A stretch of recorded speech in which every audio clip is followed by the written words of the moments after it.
Hey everybody, Brian Goulet here of GouletPens.com, and it's episode number 223. After being off for a week, it's really good to be back. Today I'm going to be talking with you about heat setting, which fountain pen that I would be, and my greatest day at Goulet Pens. That's a little foreshadowing. Before I get to the questions, I want to talk to you about what I've been up to for the last 2 weeks, because I was off last week. It was actually kind of a twofold thing. What prompted it, Andy, our videographer, was taking some well-deserved time off, as well as I was traveling to the San Francisco Pen Show. I've never been to the San Francisco show before. I heard it was a good show. It is kind of self-promoted as the fun pen show, and I got to see for myself firsthand why exactly that is. I can verify that it actually was pretty fun. I've never really been to a non-fun pen show personally because I don't vendor anything at these shows. I am just there to have fun myself. So I did the same thing there. So I didn't have a table or anything like that. Didn't do a whole lot of formal activities there. But I like to just go and just be there among pen people, because there's definitely the ones who go out of their way and travel to a pen show are some of the more enthusiastic of our pen community. So it was really cool. I got to hang out with some vendors that I kind of regularly do business with and get to see people face to face, because most of the time I'm dealing with email or phone or something like that, and there's just something nice about seeing people in person that helps to deepen a business relationship as well as personal relationships. But I also got to meet some, possibly prospective new people I can do business with. That's always a bit of a perk. And then also I got to meet a ton of great people, some of you out there who are watching right now, and it's always super energizing for me. I'm fairly extroverted as well, even though I'm very comfortable just sitting behind a camera and kind of working on my own. I do get kind of jazzed up when I talk to people, especially pen people at pen shows. That was pretty exciting. So I've been to actually 13 different shows now, 10 consecutive DC pen shows, and then twice to Atlanta, and this is the first time in San Francisco. First time going any further east than Atlanta for a pen show. It was pretty good. It was like a mid-sized show. It's a little bit bigger than Atlanta, not quite as big as DC, which was fine because it was plenty busy. Lots of good people there, lots of familiar faces, lots of new faces. It was pretty rad. So some of the things that I did out there, one was I took Michael Sull, Master Penman Michael Sull's artistic penmanship class, kind of on like flourished calligraphy or ornamental penmanship, as you want to call it. Basically, it's kind of doodling with calligraphy, not actually writing words and sentences, but doing flourished pictures like a bird or a feather quill, kind of just all kinds of cool stuff. So I'm by no means that good at it, but I got to mess around a little bit, and I get to sit there for 4 hours with a master penman and hear all about the history of American handwriting and all that he's done to help preserve that and get it out there. So that was pretty darn cool, and he's just the nicest guy. I mean, so humble, so talented. It's pretty cool. I got to do a nib grinding class with Sonny Coe, who is also trained under Richard Binder, does a lot of nib grinding stuff, and so I got to learn and pick up on some tips that Sonny had. So that was pretty cool. That was a late night class. I admit that was a little rough because I traveled over, which from the East Coast, it's a 3-hour time difference. So when I went over there, it was like I was staying up 3 hours later than normal. So when you stay up and go to a class that's at midnight, it ends at midnight, it feels like 3 o'clock in the morning. So it was pretty late. I was getting a little loopy, but it was still a fun time. I also hosted a meetup, which was pretty impromptu, but the organizers of the show were really great. They actually gave me like a private ballroom area, and there were probably 50 or 60 people that showed up, which I was super honored by, and I had no idea what I was going to do. I really just wanted a place, because it's not often I'm on the West Coast. I wanted a place where I could say, okay, I'm going to be in this room at this time. If you want to come and say hi, that'd be cool. And I had nothing planned beyond that, other than I brought some shark pens with me to hand out to folks that made the trek out there. And then also, I just wanted to kind of talk to people and meet people. So what ended up happening is, I got put into this ballroom that was really kind of last minute. And there were all these tables and chairs kind of set up in a row, sort of like a classroom type style. So I didn't really know what to do, but it just kind of felt like, hey, do you guys want to have me answer some questions or something? Because so many people started to raise your hand and stuff like that. I was like, do you want to just make this a live Q&A? And everybody's like, yeah. I was like, sweet, let's do that. So after days of being up very late, later than normal, and walking around and talking to people the whole time, a live Q&A seemed to fit the bill pretty well. So got to do some real-time Q&A, which was pretty awesome. And I think maybe if I do future pen shows, maybe I'll try to arrange that, because that felt really good to do that, and it gave me something to actually do for the meetup. Anyway, and then after that, I got to take pictures and meet people and hear some of their incredible stories. One of the coolest things for me at pen shows is I always hear some of the most amazing stories that people have about how they got into pens, ways they've been impacted by our team or certain videos we've done, or just really, really cool kind of personal stories that just hit me home and just really help to kind of fill my tank. I do hear about this stuff through email and social and other various forms too, but when you're meeting somebody face to face, getting to look them in the eye and they tell you, I've been following you for the last 8 or 9 years and you've inspired me to run my business differently, or my relationship with my father or my kids is closer because you guys shared what you went through with your miscarriage a couple of years ago, and that prompted me to have a discussion that I never had and that would have never happened otherwise, and you name it. I hear stuff like that constantly at shows, and it's just like, so cool. So cool. So I get really jazzed up at shows. I also got to meet a couple of people that I was really curious to meet. One of them was Ralph Reyes. If any of you seen on Instagram, Regalia Writing Labs. He's kind of an up-and-comer, young Ralph, and he's really fired up about doing some cool stuff with nibs. So I wanted to support the guy, and I thought his nibs were pretty cool, so I went ahead and picked up a couple for myself. He is by no means anywhere in a place to be able to offer a product through us or anything like that. So I'll just throw a little, this is just nothing more than to throw a little love his way, and y'all can go check him out on Instagram especially. But he does some really cool nibs. Like if you're familiar with the Sailor King Eagle nib, he has this one that he calls the Trilogy.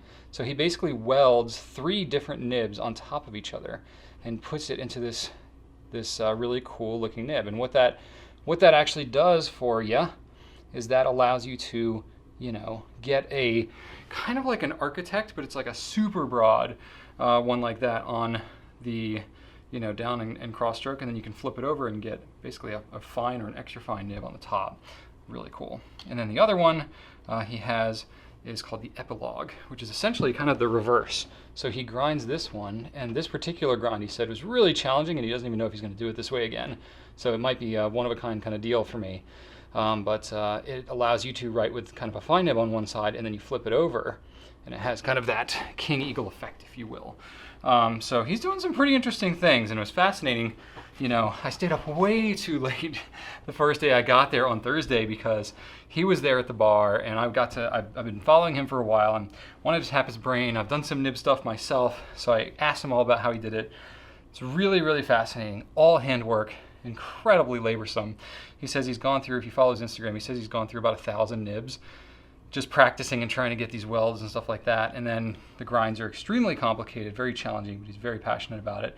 He says each one of these nibs takes upwards of 20 to 26 hours of time for him to produce. So that was pretty much it for me. I was like, man, young guy, really fired up, trying to do some innovative stuff.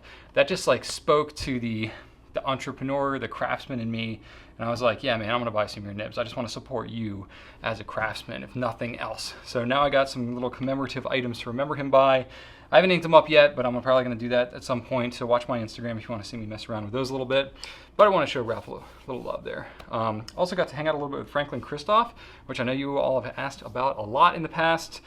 And Franklin Christoph is like pretty well known at these pen shows, and honestly, most of the time their table is so swamped, I don't really get a chance to go over and say hi very much. But I did this time, got to hang out with Scott Franklin a little bit, the founder, a couple of people on his team, and I bought one of their pens. I actually don't own Franklin Christoph, or didn't until the pen show this weekend. So I bought one of their pens that they call Antique Glass, which has kind of like this, Coke bottle finish on the inside. It's like a nice green tinge and all that kind of stuff. So it's a pretty cool little pen, and so that's pretty neat. Got to mess around with that a little bit, talk to the nice folks there.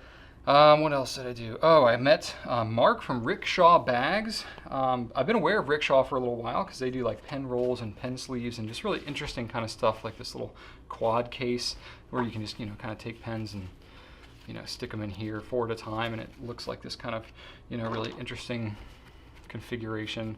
All different kinds of colors and materials and stuff like that. Makes them out of nylon, different types of like upholstery and fabric and stuff like that. really fascinating. So he's got like single slips, you can do printing on them, you know, dual slips, and then he's got pen rolls and stuff like that. And what's really cool about the rolls is they have this nice kind of felt interior, which is really pretty cool. So that's kind of neat. So I don't know, something could come of that. You know, interesting guy. So if y'all are curious or have any feedback about Rickshaw, I'd love to hear, because I think that would be interesting. And you know, he's actually based right out of San Francisco there, and this was his first pen show that he ever did. So that just kind of happened to work out there. So I you know, DM'd him on Instagram and said, hey, can we chat at some point? And we did. So that was pretty interesting. So who knows? Something may come of that. And then Rower and Cleaner had done a special San Francisco show ink, which I went and bought, but I also left it at home. So I don't have it with you to show, but you know, it was a special show they designed just for that. And so I was like, what the heck, I'm here, might as well pick that up. So that was the show. It was pretty crazy. I flew out on Thursday. It was about 13 hours of travel for me to get there, door to door. And then I stayed up way too late on Thursday night, did the show, multiple classes, stayed up late, just really trying to maximize the time there. And of course, coming back on Monday, traveling back, I got home at about 8:30 on Monday night. Worked a little bit that night and then woke up and went to work on Tuesday. So here I am doing this for the pen community and myself. I had a good, I had a good time. Whew. Some other things that I've had going on. Excuse me.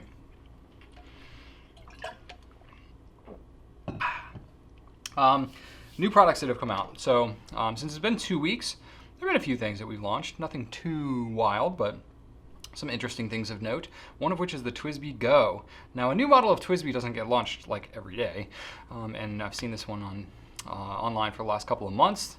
So we carried it, have sold a bunch, and a bunch of you have it now, but I thought I would at least explain what it is. It looks almost kind of like a kid pen, but it's $18.99 for a piston filling pen, which is pretty cool. Yoba nibs, they write really nicely, and the way that this thing works is it's got a spring-loaded push piston. So you just push it down, put it down into your bottle of ink, let it draw up, and it sucks the ink up into the pen. It doesn't really get much simpler than that. And then you put this on here to protect it so the spring doesn't accidentally get sprung and spray ink everywhere. But it's a clipless pen, still has the cap seal and everything. Pretty solid performing pen, something that I would be very comfortable to give to my kids, let them throw around, bang around, throw it in I wouldn't even keep it in a pen case or anything like that. I could just throw it in my backpack and go, which is kind of the idea.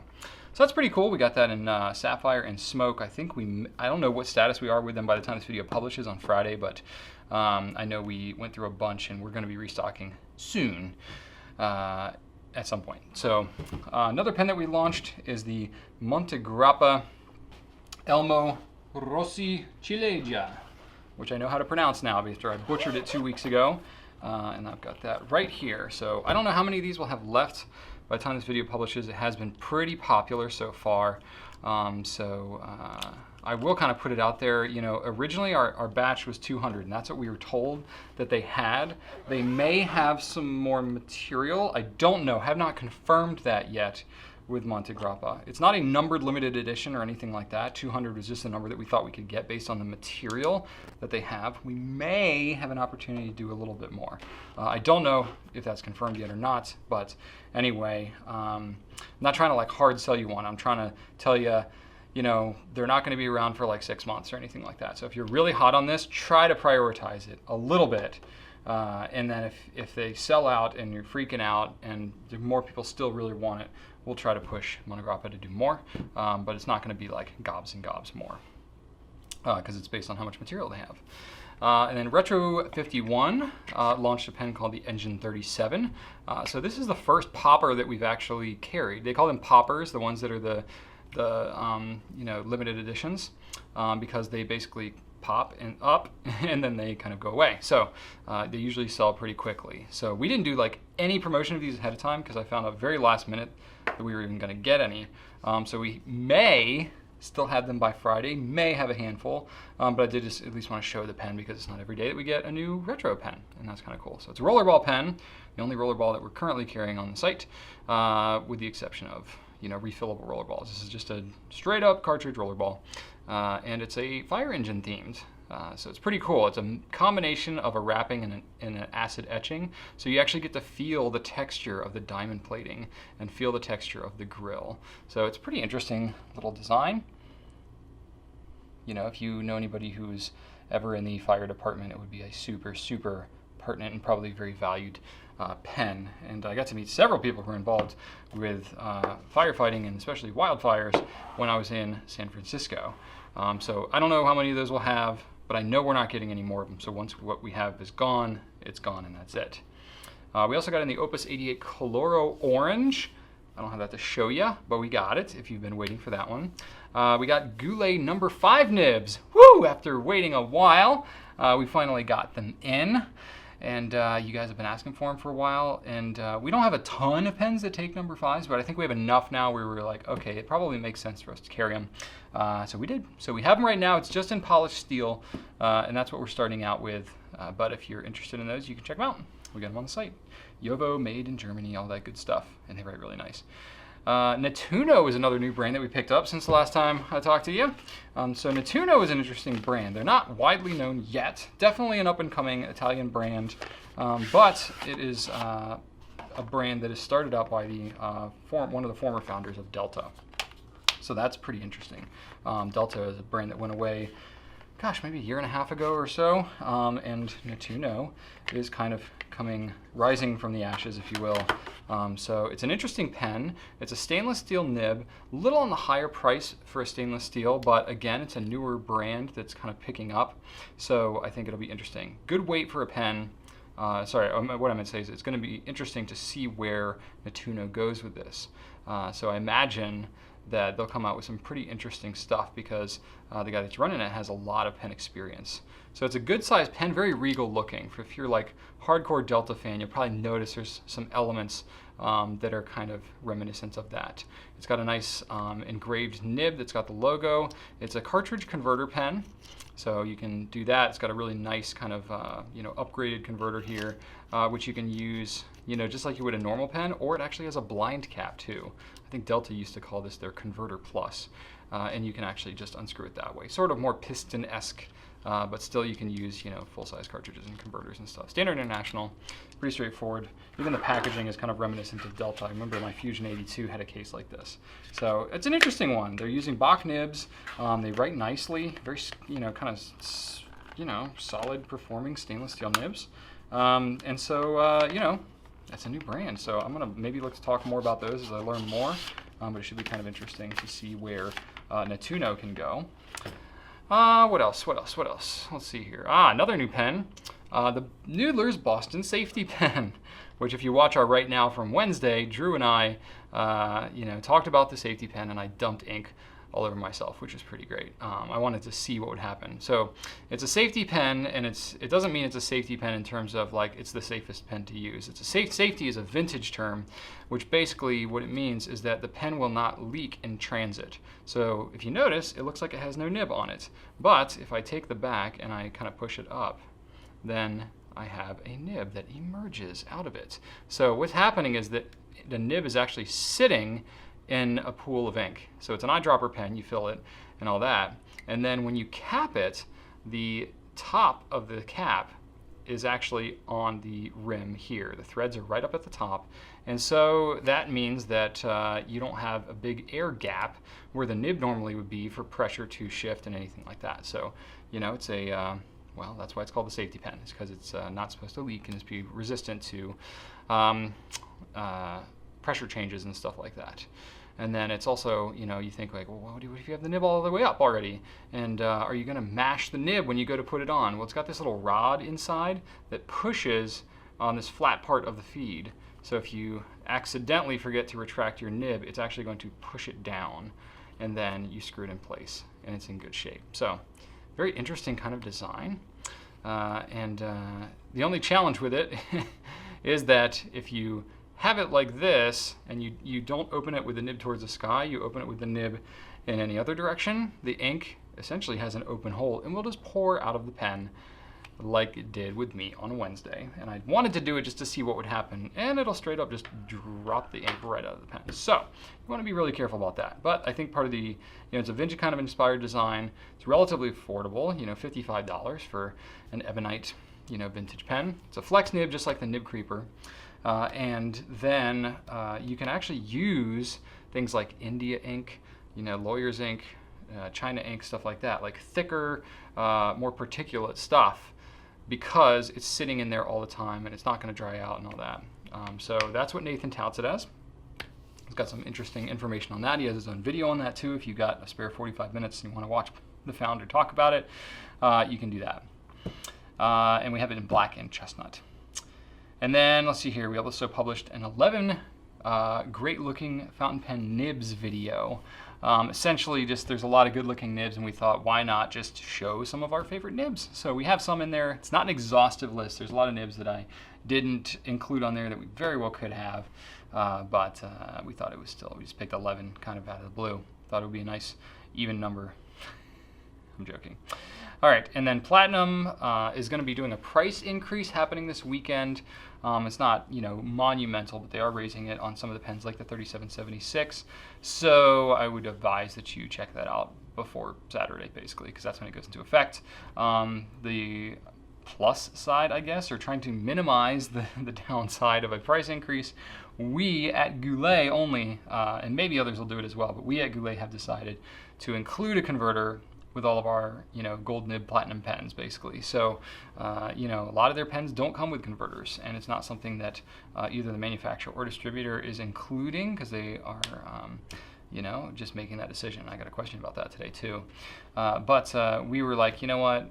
Most people are buying these pens and they want the converters. It's a proprietary converter. It's not something you can find everywhere. So we're just going to go ahead and include it for you. So know that when you're buying it from us, it's including a converter when normally it would not. And some things that are coming soon. We got the Platinum Procyon, which is coming in mid-September. I know we've been getting asked a lot of questions about that. I've seen it in person, but I don't have one, so it might be a little while before I can actually show you how they work. But it's pretty interesting. It's like a nice mid-price platinum pen. It'd be in that like $60, $70 range, I think, which, that gets kind of into no man's zone as as far as pens go in that price point. So it should be kind of interesting, especially because there's a huge gap, because with platinum, I mean, you have the PTL 5000A now, but we didn't for a while, which is kind of in that range.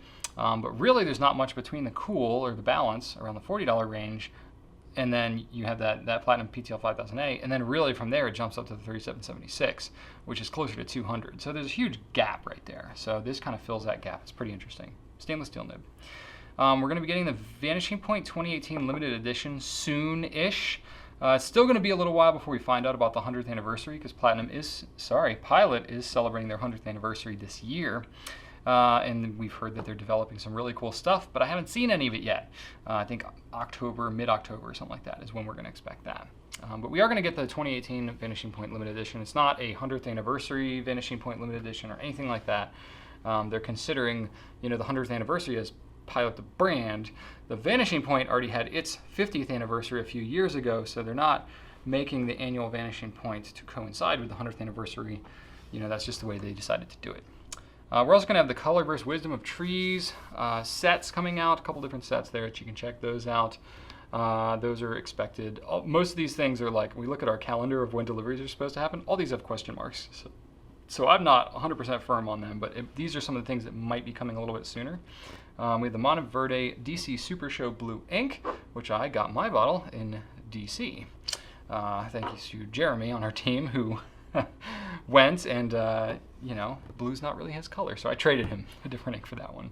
But we got it. They gave out a few hundred bottles of it at the show, and then it's going to be available for sale now. It's nice. It's a nice deep blue with kind of a red sheen to it, so they really nailed it with the color. I like it. And then lastly, we're going to have the Aurora Optima Flex in red, coming fairly soon. We're only getting a handful of them, but if you're really interested in that one, we're going to have some. There. Nice, lengthy intro. Holy moly. We're 24 minutes in already. All right, I better get right to the questions, huh? Let's do it. Pen and writing questions, starting with Kim L on YouTube. I instinctively hold my pen way far back from the nib, right at the step the point where the step up is from the section to the barrel. No idea why I do this, and it's only with fountain pens, but holding them down closer to the nib does not work for me at all. What are some pens that have a smooth or minimal step? I don't have a death grip, so even a big step isn't painful, but I'd welcome some recommendations for good pens with less of a step. Okay, so this made me think of a video that I've done before, thanks to Colin for helping remind me that this video even existed. A slice from Q&A about 18 months ago probably, called What are some pens without threads and step-ups? So I did sort of answer this question, but I got some other pens to throw in there, and it's been a little while, so I'm going to give you a whole new list of things to consider. So things that were on that other video previously: Pilot Vanishing Point and Decimo, Faber-Castell Lume, Lamy Safari, Vista All-Star Luxe, the Pilot Sterling, which we don't carry anymore, Lamy Logo, Pilot Firmo, which we don't carry anymore, and the Lamy Dialogue 3. So those were all based on that question. It was a little stricter of a question because they didn't want any threads or a step up at all. So all those pens that I said there qualify for that. And then I wanted to add some other ones, and then I went and pulled a whole heck of a lot of them so I can show you what they are. All right, so first off, let's start with the Traveler's pen. So this is a pen by the Traveler's Company, same people who make the Traveler's Notebook, and it's just a kind of a friction fit pen body. I've actually been daily carrying this for months now, maybe almost 6 months since we first got them, because it's such a solid, rugged little pen, but it's very smooth. It's a thin pen, but it has no step of any kind until you get up to like where the back of the pen is. So you got a solid like almost 2 inches here of just nothingness, no threads, none of that. So that's pretty cool. Didn't have that last time I did the video, so you can check that one out. The TWSBI Go, which just came out, also snap cap, has this tiniest little bit of a step, but really nothing too bad at all. This would qualify on your parameters here. The Pilot E95S is another one that's really good. No step, no threads, nothing. Super, super smooth, nice grip there. So that should really fall nicely in your quest.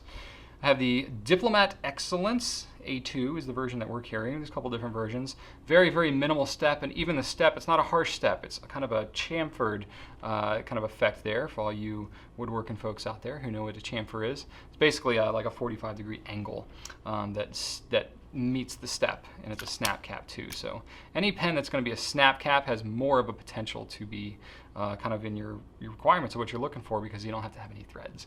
And usually there's an opportunity to not have as big of a step with that type of pen. Pretty much something universally that you'll see with the pens that I'm mentioning here, and ones that have a minimal step, it means that the cap is going to be bigger in diameter than the body. So that is an indication that it's not like an end-all be-all rule that if the cap's bigger than the body that there's going to be a minimal step, but certainly that helps minimize it, because that means that your difference in diameter between the grip and the body doesn't have to be as great. If you just make the cap bigger, then you can do whatever you want with the body. What else we got? I don't know how I missed this one previously on the other video, but the Lamy 2000.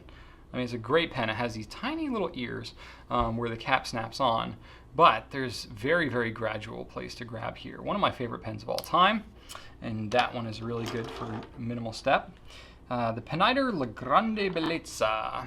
This is another good one. It's a magnetic cap, and it has a little bit of an indentation where the grip is, but the grip is completely seamless onto the body itself. So you can see here the cap just kind of is bigger, so it compensates for that. So that's a good one.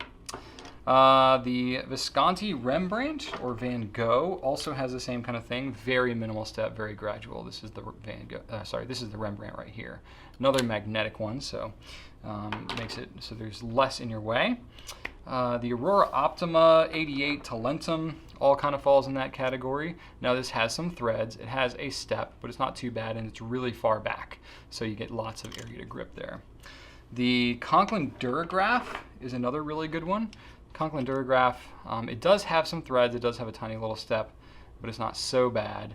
I put my thumb right on it when I use it, and I can hardly even tell. So especially if you're not doing a real hard grip, this would be a great one. The Edison has a bunch of different ones. The Premier, the Beaumont, the Collier, again, has threads, but it's going to be minimally a harsh step. So any of those would be a good option. Quaco Sports or the Quaco Perkeo. The Sports are going to have threads. The Perkeo does not. It's a snap cap, and it snaps right at the top here. So very smooth transition to the faceted barrel there on the Perkeo. The Nemesign Singularity is another one. It is a threaded cap, and it does have a little bit of a step, but again, it's not cumbersome. The Pilot Custom Series, basically the whole series. The Custom 74, 912, 823. There's other variations as well. It's got a little bit of threads. The threads are on the body and not the grip, and you can easily have your fingers resting on there, and there's not a huge step at all. It's really just those threads that stick out a tiny bit. And last but not least, I have the Stipula Etruria, which has a little bit of threads there, but no real step to speak of. So all of these pens I feel qualify in your range, and none of them are ones that I mentioned in the previous video. So mission accomplished, and I have all those pens to put away now. Tony C on Facebook says the majority of pens are cylindrical, thus will roll on angled surfaces like a drafting table, or easily knocked off. Are there pens that inherently won't roll by design, without roll stops or the clips on caps, particularly in lower price ranges? Might be a useful filter on your store site as well. Well, that's a good question, very specific question. It would really be tough to put this as a filter. I'll think about it, I'll talk to Rachel, but it's a very specific parameter, especially with the whole not having a roll stop or a clip on the cap. So that makes it a very narrow parameter for you, and I only have 4 pens I think that qualify, especially in the lower price range. I didn't look, there's some like Visconti's that are, the Opera Master would certainly fit in there, but that pen, is like $800 or $1,000. So I didn't include that in there, but the ones I picked, anything that was under $100. I figured that was, that even may not seem as affordable, but really there was nothing in the $50 to $100 range even. So pretty much everything here is sub 50. So the first one I have is the Diplomat Magnum. It's a relatively new pen that we have, and it has, a couple of different, they're not really facets so much as they are just kind of, flat, areas on the barrel. So it will just kind of sit there, chill there. If you start to roll it a little bit, if you really knock it, it'll get going, because it does have a rounded portion up here, but it does rest pretty good back on these flat parts. So it won't be like an anti-roll pen. I don't know how it would do on a drafting table. I did even some research on like, what's the typical angle of a drafting table? And it's like 35 to 45 degrees, and I'm like, oh boy, I don't know what pens would do well on that, to be quite honest with you. And I didn't test them real thoroughly, but I'm trying to help you out in any way I can. Similar to the Diplomat Magnum, is one that has kind of a facet built into the pen body here, and this is the Lamy Joy. I think the Lamy Joy would actually probably do better than the Magnum, because the Joy is just 2 flat parts, one on the top and one on the bottom. So the flat part is a little more pronounced, and I think it would kind of keep its place maybe a little bit better. Another one is the Quaco Perkeo.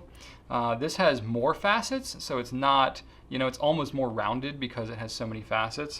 But it will kind of stop itself. You can even hear, as I'm kind of rolling it, that the facets are kind of stopping it a little more than just a regular round pen would. So that could be an option. And the last but not least is truly impractical, probably for a drafting, but it might actually be the best anti-roll pen I have, which is the Jinhao Dragon. Because it's so three-dimensional and has this giant like dragon's head, it's almost kind of like a roll stop, where this thing really it slides, but it doesn't really roll. It can't even do more than like a half a pen's rotation of a roll, because it's just got so much going on the exterior of this pen. That's pretty much it. This is all I could find under $100. You might be best off going with something that's more of a quick capping pen, because just about every pen that we have,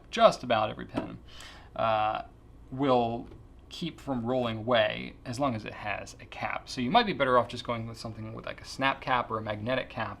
That'll open up your options way more than I mentioned here, but this is kind of all I was able to find, at least for what I have available at gouletpens.com. All right, Gary H. on Facebook says, why don't all manufacturers, calling out Pilot, Lamy, Pelican, and Platinum, include the applicable converter for their pens? It is frustrating buying a pen and then having to pay more for the ability to use it, other than the actual ink costs. It is crazy that the converters for these pens are between 30 and 50% of the price of the pen, and the Platinum one is more than some of the pens. Preppy and Carbon Desk Pen. I doubt the manufacturing cost can justify the exorbitant price. If Diplomat and Nemesign can do it, these bigger companies can too. You know, it's an interesting thing you bring up there. I mean, there's a lot to unpack here, but the bottom line is, I agree that pens, especially once they hit a certain threshold, a price threshold, should really have included converters. And this is something that I try to give as feedback to every manufacturer that I can. It's like, look, especially when you get above like a $20 or $30 pen, people kind of accept it on something like a Lamy Safari. They don't love it, but they'll accept it. But when you really get above that price, that $30 price, people really start to expect a converter. And it's very unfortunate if a pen, especially has like a gold nib and doesn't come with a converter. So that is feedback I give a lot. I do notice that I see the converters getting left out of pens on more of the proprietary pens, less so on the standard international pens. You mentioned Diplomat and Nemesign. Those are both standard international converters on those pens. Standard International is produced much more en masse than probably these more independent brands. Now, Pelican does use standard internationals, so there I can't help you. But Platinum, Lamy, Pilot, they're all proprietary converters, so they kind of choose what it is that they want to do, and I don't know what their cost structure is on converters. I really don't. I would love to see it absorbed more into the price of the pen. However, the thing I'll say is some of these other brands, especially if they're global, there are definitely some parts of the world where it's not a given that people are going to use converters. That's absolutely the way it is in the US, at least for the customers that we have at Goulet. That's the case the vast majority of the time. So whenever a pen, especially over a certain threshold, doesn't come with a converter, that's like the number one thing that people are buying along with the pen is the converter. There's some stuff that goes into it. Obviously, there's manufacturing costs and stuff to consider. So if they're thinking in some regions of the world that the converter isn't necessarily valued with the pen, they may just leave it out and then leave it up to the individual distributors to decide to include it or not. So it could be the company's decision, it could be the distributor's decision, but either way, it's somebody's decision. So, I don't really have a great answer for you, other than that's the way that some companies choose to go about it. And you should really, if you want to truly be equalized, you should factor in the cost of that converter along with it. Because the truth is, if they were going to include a converter, you would be paying that higher cost anyway. So it's really just more of a perception issue than anything. I totally get what you're saying about, if you're buying a Platinum Preppy and it's $5 and the converter's $8, that gets a little frustrating, but it's one of those things that kind of is what it is. I don't know any converter that's really super, super, super cheap. Other than when you're buying pens that may include them with them. But even then, like Nemesign, Jinhao, stuff like that, it's not necessarily the same quality of converter that you're getting from what you would be buying separately. And then the only one that I can think of as kind of an exception is like the Pilot Metropolitan. Like that one does come with a converter. It's not the full it's a aerometric converter, so it's a little simpler converter, but it does come with a converter. So it's not even 100% consistent across the brands. But yeah, I think that's probably the best thing to do is continue to let us know when that is something that's valued. I'll continue to communicate that, as well as other retailers, I'm sure, to those companies and say, hey, look, can you please just really include a converter? Or you just kind of factor it in and say, okay, the true cost of said pen might be X number of dollars more because I know that converter needs to be included in there. And then you're truly comparing equal costs. All right, I got a troubleshooting question, which is from quiltpeg on Instagram. What is heat setting? I have a Noodler's Ahab Flex that does nothing but leak badly. Is heat setting something that will help? So the short answer is maybe. It really depends what's going on with your pen, and maybe why it's leaking. There could be a number of different things, and I'm not going to get full on into every single possible explanation for it. But yes, it is possible. One solution is possible is that it needs to be heat set. So heat setting, what it is basically is when you have a pen I grabbed my Ahab, but it's a brush pen, so that's not going to help much. And this is a rollerball pen. Hot dang. All right, so I'm not going to use a Noodler's pen as an example because I don't feel like getting out of my chair. I'm going to grab this Nemesign because I have it handy. So when you're heat setting, you're dealing with the feed right here. That's the black part that's underneath the nib. Heat setting refers to basically heating up that feed and then bending the feed to mate right up underneath the nib. That way you get a really tight relationship there. It assists in capillary action for getting the ink from the feed to the nib, which helps the ink flow. If you don't have it properly heat set, then you could have a gap there, and it could break in the capillary action and not flow as well. Also, if you are dealing with a situation where there's too much flow, that could be happening. It could actually drip out of the pen. Now the thing about the Ahab, and since you brought up the Ahab, you know, dang it, I think I do need to get it. Well, I'll try and talk my way through it. So the Ahab fits in a certain orientation. If you've removed the nib and the feed and you haven't put it back in the exact proper orientation, that right there could explain leaking, because your nib and feed aren't set in there properly. It has to go in a very specific way because the inside of that grip is shaped such that you can fit the nib and feed in there. So that's the first thing I would check, is make sure you have it set in there properly. But if you got it straight out of the box and it's leaking straight out of the box, I would suspect that might not be as much your issue. Heat setting could possibly help it. When it's leaking like that, it's not necessarily 100% guaranteed that that's going to happen, because for it to be leaking that bad, that feed would have to be pretty whacked out. But it is possible. So heat setting can help. I made a heat setting a Noodler's Ebonite feed video several years ago that you can check out. I got a link to it on the blog.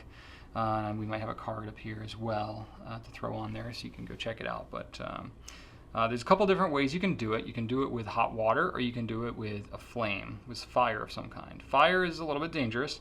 You especially don't want to use fire on a plastic feed.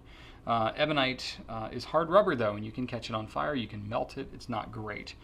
So water is definitely the way that I recommend doing it. Pretty much, you know, cook up water like you would if you were brewing tea. You don't want to get it super hot and boiling to the point where you can actually melt or damage your feed, but you want to get it pretty darn hot. I think around 190 degrees is pretty ideal. And so that's what I would recommend.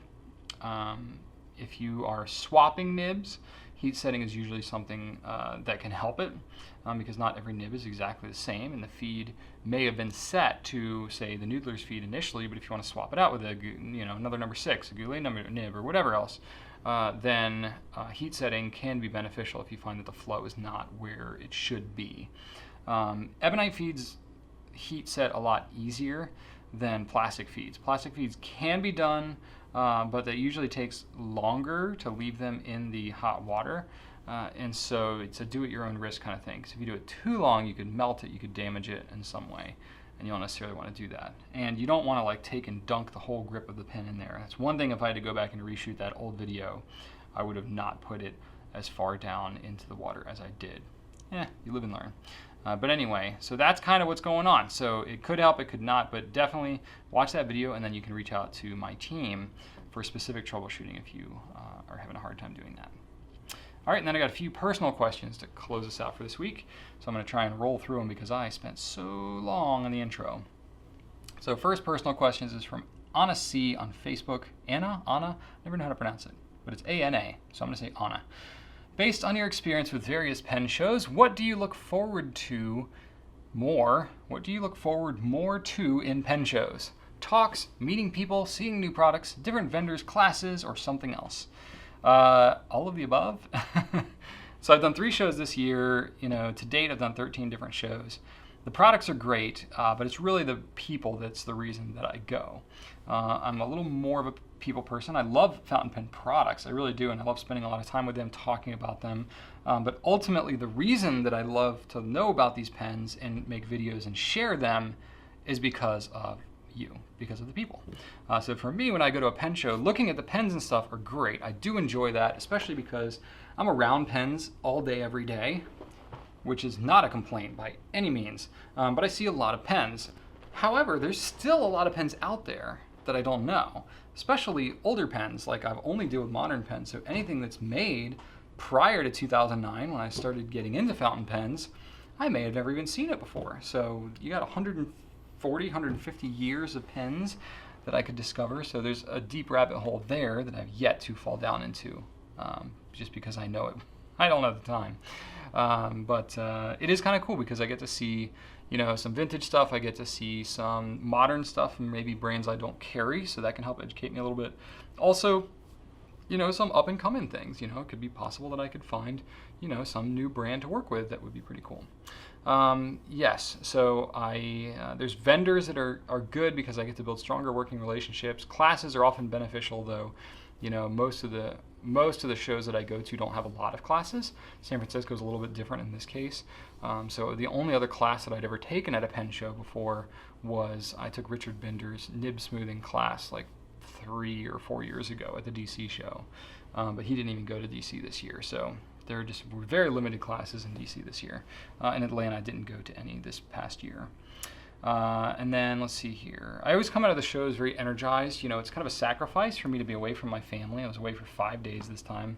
And then my daily work, here at Goulet Pens. So I have to limit it. I can't do every show. I mean, I just did DC, which was the beginning of this month. And then 3 weeks later, did San Francisco. And then I think the next show is in like 2 or 3 weeks. So it's like, oh my gosh, I would be gone like a lot if I did every single show. So I just can't. It's not practical for me, especially because I'm not even, vending at the show. I'm not selling anything. So I'm just going as an enthusiast more or less and trying to build my connections, build networks, meet people and that kind of thing. So it's very tough. So DC I'll continue to do every year. The others I'll have to evaluate on an annual basis. So I don't have any immediate ones planned, but everyone I hear is really good for various reasons. And I'm kind of an optimist, so pretty much any pen show that I go to, I think I'm going to have a good time. So I'm not looking to have any table at any shows. I haven't to any of the 13 I've been to so far. No, that's not true. I did at one. The second show I ever went to was DC in 2010. Rachel and I did set up a table, and we were like, yep, this is not for us. So, I like being a floater. I like just floating around at these shows. It's really cool. One of the best things, most energizing things for me is to get to talk to you all, meet people face to face, hear your stories about what fountain pens mean to you, why you love them so much, which ones you got into, why you got into it, and obviously, people coming up to me at the show, they're going to tell me how Goulet Pens has had an impact on their fountain pen experience, which is always very validating, and I come back feeling very full of heart, and then I like to spill that over onto my team, which is always a good thing, and I would like them to experience as much of that, even if it's through a third party like myself. It's really cool. The love that we feel at these shows is very real. Next question is from dylandilly on Instagram. Dylandilly on Instagram. One of those. Fun question. If you were to be a fountain pen, which would you be? That's a good question, Dylan. And so I had to really think about this one a little bit, honestly. I think I came up with an answer. Of course, my answer is not going to be predicated on which pen I use the most, like the most, sell the most, want to sell the most, whatever. I was truly thinking about what do the pens kind of represent, what makes them special, and which one do I kind of resonate with. So the pen that I chose, and this could change in the future, but I chose the Lamy 2000. Okay. Lamy 2000 is not fancy, it's fairly utilitarian, and it's definitely function over form, and that's a little more of my style. Especially if you watch any of my earlier videos, you know that I care more about, kind of substance and content than I do about appearances. Now this is a very attractive pen too, which, I think I'm not terrible to look at, hopefully, most of the time, but I really don't spend a lot of time on my personal appearance per se. Function over form. Lamy 2000 is very tough, hardworking, reliable. I kind of resonate with that. And it's very quick. You can just kind of pick it up, boom, it's right there. I also am very kind of quick and nimble, if you will. And it's respected, even though it may not be everyone's favorite. So that's kind of what I shoot for. I know my goal in life is not to have everyone like me, but I do appreciate people's respect, and I think even those who maybe are not my biggest fans do respect the hard work that I've put in. So yeah, that's kind of what I think. Lamy 2000. So it just happens to be a pen that I like and use a lot, and I think is rather attractive, but just a kind of a workhorse of a pen, and I would consider myself to be somewhat of a workhorse as well. And to close out this week, Richard D. on Facebook asked, what was your best day ever running Goulet Pen Company? Note, if you answer this one, the next time I might ask about your worst day at Goulet. I wanted to start with your best day first, though. Okay, fair enough. I don't know if I'll get into my worst day at Goulet, though actually I do have an answer for that too. But anyway, I won't answer that one now. I will answer the question that you asked for this week, which was my best day ever running Goulet Pen Company. There have been a lot of really good days. I consider myself very fortunate, very blessed, very grateful to be doing what I'm doing, to be able to spend time in this, to have such a variety of things where I'm very hands-on, tactical, technical, playing with pens, stuff like that, but also I get to do leadership stuff. I get to shoot videos and do multimedia things. I get to have a really good diversity of work, which suits my style very well. Even when I went to San Francisco this past weekend, part of my favorite time in my whole trip was being on the plane. Not because it was super comfortable, because I'm kind of a big guy and I'm always like kind of cramped on a plane, but it's because there's very little distraction for me. I'm not really stressed about anything. I travel really well, just me personally. I don't get freaked out. Whatever, my plane was delayed on the second leg and all that, and then, whatever. It's just, I don't get stressed out when I travel. I'm very laid back. But, when I was on the plane, it just allowed me to focus, because when you have a business with 40 people, there's always stuff going on. But when you're the one that's away, you get to concentrate. Anyway, that has nothing to do with my favorite day. But there've been a lot of really, really, really good days, and frankly, I kind of love them all, even the hard ones. I always grow. But there's one day that stands out in my mind as the best day, and it's not because it was the flashiest. It's not because it was the most amazing. It's not because we had the highest sales or anything like that. In fact, it was a very humble day, which was November 17th, 2009. And I know the date because it's what we consider to be our official Goulet Pen Company anniversary or birth date of the company. Now, I was making handmade pens for about 3 years prior to this, maybe 2.5 years prior to this. But I was never really able to kind of get it off the ground. And I poured myself into it. I mean, thousands of hours, thousands and thousands of hours of time developing pens, trying to sell them, going to craft shows, trade shows, e-commerce stuff. I've been really trying to sell my pens that I was so passionate about, and it just never really went anywhere. So the very last trade show, craft show, whatever you want to call it, that we went to was on November 17th, 2009. And it was so fitting, just the way that it all worked out. So my wife was working at Capital One at the time, which is a credit card, banking, finance company, whatever. She was working there as a business analyst of sorts because she's great with numbers. She was working there, and they had a trade show, a craft show of sorts, at the Capital One place. And we had all of our handmade pens. We had some official Virginia Tech licensed products because we actually licensed pens and wine bottle stoppers and stuff through our alma mater, which was Virginia Tech. Never really sold that well. Never really made out well on that project.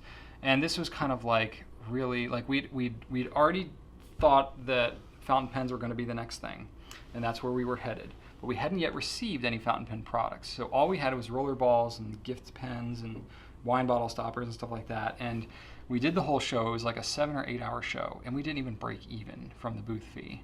So it was just one of a series of times where we went and didn't even break even, for not to mention even pay ourselves labor. I'm talking we didn't even pay off the booth fee, which if any of you have ever worked a craft show or anything like that, you know how depressing that is. So we just felt so down and kind of dejected. It was just here was another of probably a dozen or a dozen and a half craft shows that we had done and not sold anything significant.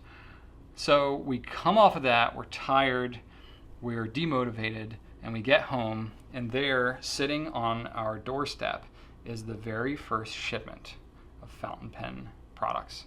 So we had J.R. Bomb, some ink, we had Clairefontaine, Rhodia, Quo Vadis, and a little Exacompta. So Exaclair was our first distributor that kind of gave us a shot back when we were nobody. And we started carrying those brands. Exaclair imports all those brands from France. And that was a turning point for us. I remember we got home at around 7:30 that night, and we got this shipment in, And Rachel and I, as tired as we were like, we're ready for this. We're ready to kind of move on. And going into fountain pen stuff was making a pivot for us for our entire business model. Going from basically manufacturing and selling direct to retailing, selling other people's goods.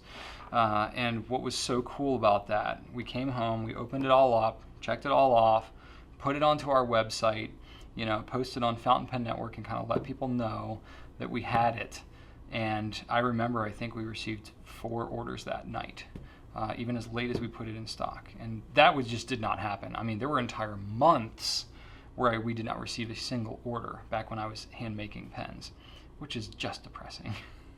We were surviving basically on holiday gift pens and stuff like that. But throughout the summer months, I would go months without selling anything. So to come back, put the fountain pen products online and start selling immediately, that to me clicked in my head. I was like, this is it. This is gonna be the thing that changes the trajectory of our business, this fountain pen stuff.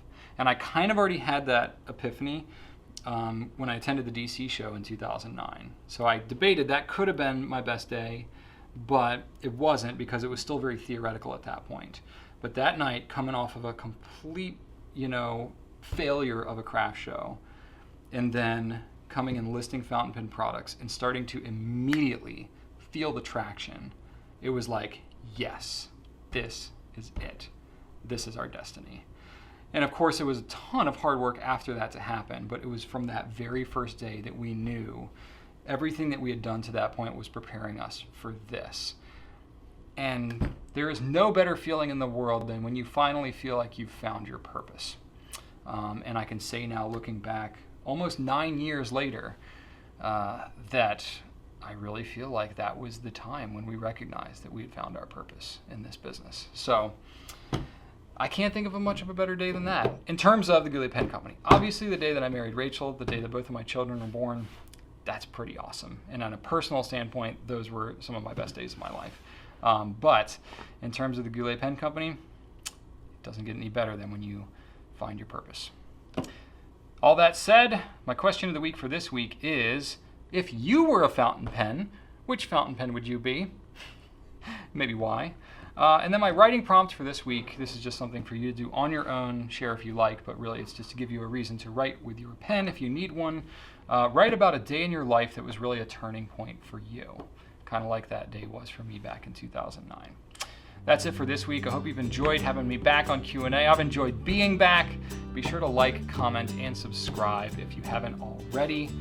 You can check out a lot of what I talked about here on gouletpens.com. Be sure to leave some comments and stuff and interact with us because we love doing that. That's why we're here. All right. Thanks so much for watching. Have a great weekend, a great rest of your week, and